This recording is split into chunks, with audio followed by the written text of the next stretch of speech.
Bien, bonjour à tous, on se retrouve pour faire le bilan de cette 18e journée de championnat.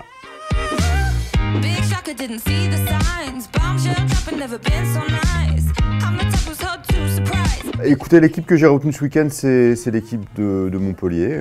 J'étais vendredi soir à Montpellier-Monaco et comme tout le monde, je m'attendais à ce que les Montpelliérains continuent à s'enfoncer. Et ils ont eu une super réaction d'orgueil, ils ont joué en équipe, ils ont été menés au score par l'AS Monaco, bon, qui certes est moribonde, qui est le client idéal pour se relancer en ce moment. Mais il y avait un esprit, il y avait du corps dans cette équipe de Montpellier, il y avait l'envie de ne pas lâcher, de se dire que la route est encore longue. Voilà, un super Benjamin Lecomte dans le but, un super Moussa Altamari devant, auteur d'un doublé. Puis beaucoup d'orgueil, beaucoup de cœur, une bonne dynamique collective et voilà, bon, ils sont encore un peu loin de la zone orange, mais il y a 5 points, je crois.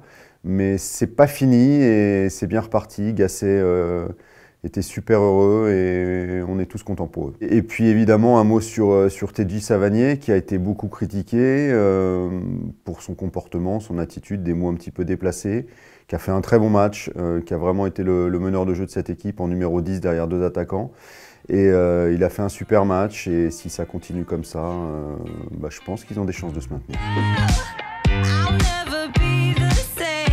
Je pense à Antoine Kombouaré, dont l'équipe, le FC Nantes, est allé faire match nul à Saint-Etienne après avoir longtemps mené au score. Même si la famille Kita a pensé à le remplacer durant la trêve.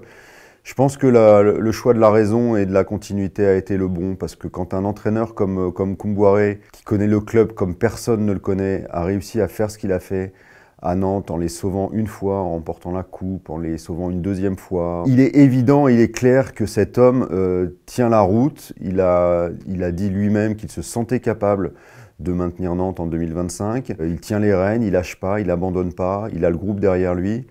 Donc je pense que c'est un message envoyé à tous les présidents qui sont tentés, et on peut les comprendre, de changer, parce que le changement a quelque chose de rassurant. Quand une équipe va mal, garder son entraîneur, c'est un vrai choix fort. Et parfois, ça peut être le meilleur des choix, et je pense que ça va emmener le FC Nantes vers le maintien en Ligue 1.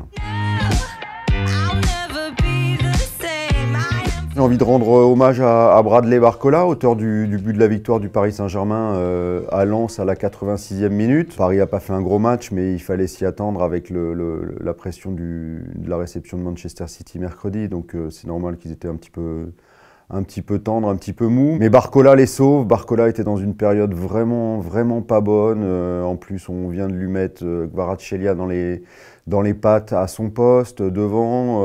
Il est beaucoup discuté, beaucoup critiqué. C'est un jeune joueur qui était parti en trombe cette saison, dont on attendait beaucoup. Puis il a eu un creux, comme tous les joueurs ont un creux. Et plus ils sont jeunes, plus les creux se multiplient. Et voilà, il est en train de sortir de cette zone à la force du poignet, avec une bonne force de caractère. J'aime bien la façon dont il s'exprime, j'aime bien les messages qu'il véhicule. Je trouve que c'est un garçon intelligent, qui a les pieds sur terre, qui ne s'emballe pas. Et voilà, il est revenu au bon moment. Il est deuxième buteur du championnat, derrière Greenwood. Et il est là, et à 2 jours de la réception de Manchester City, je pense que c'est un atout formidable pour le Paris Saint-Germain de voir Barcola remarquer à nouveau des buts.